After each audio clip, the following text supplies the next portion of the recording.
Midnight Run. Charles Grodin is a tremendous actor, isn't he? Yeah. Yeah, he is just great. You know, it's just like looking at, it's like being, boys. Am I going to have to separate you two? No, I'm sorry.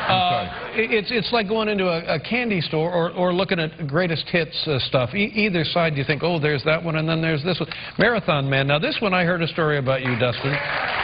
Maybe you told this story. For a particular scene, you stayed up all night, 24 hours, getting ready for the scene, and Laurence Olivier saw you in that kind of rundown condition. And do you remember what he said to you about that? And you do, too. Yeah, what did he say? He said, why don't you try acting?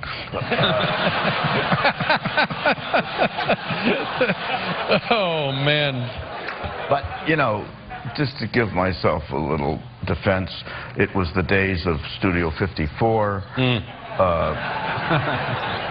You know, designer drugs before they were called designer. Did you guys have you used drugs in your lives? Recreationally? I mean, there was a phase when you experimented or not, or I mean, because we've seen how they can be the downfall.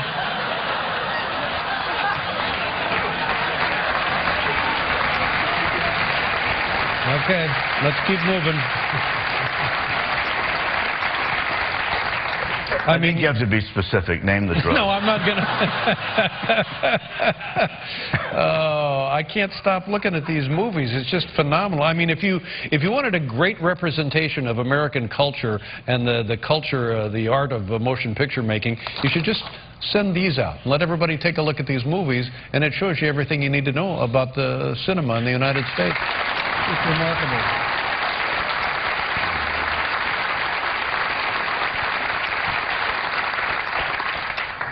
Okay. Wow, Cape Fear. King of comedy. Shall we show a clip of the film, The Little Fockers? You know what I'm saying? I remember when you were in Tootsie, you told me that you would be all dressed up as Tootsie. Yes. Tootsie, what's her last name? Tootsie, what was her? Dorothy Michaels. Dorothy Michaels, yeah. And they would bring people in to meet this woman, and they didn't know it was you.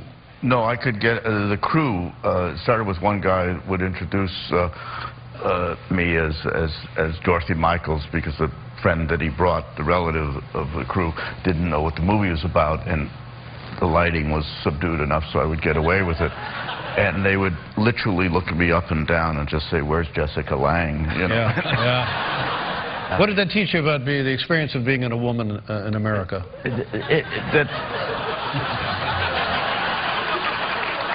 I think the first thing that I realized that it was much easier getting laid as a man.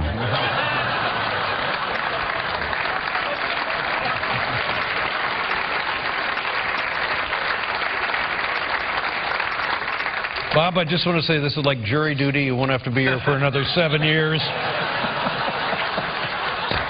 Okay, now Little Fockers, and boy, did this thing turn out to be a billion-dollar franchise. I mean, the last one of these made $200 million. This is going to be an enormous holiday hit. Did you know that going in? Probably not, right? You're right. Yeah. Let's see. Tell them what we're going to see here in this clip. Stop. What are we going to see here? Bob? I don't know. The clip. I guess it's one of the last scene, or yeah. I think it's the last scene of the movie, and we're celebrating. Oh, you know who else is in this film? Is Barbra Streisand. Barbara's in it, and because it's cross-cultural, it's Christian Judaic. It's called Hanukkah Christmas, or Hanukkah Christmas, or Christmas Hanukkah. I can't remember, but that's what the scene is. We're take celebrating. A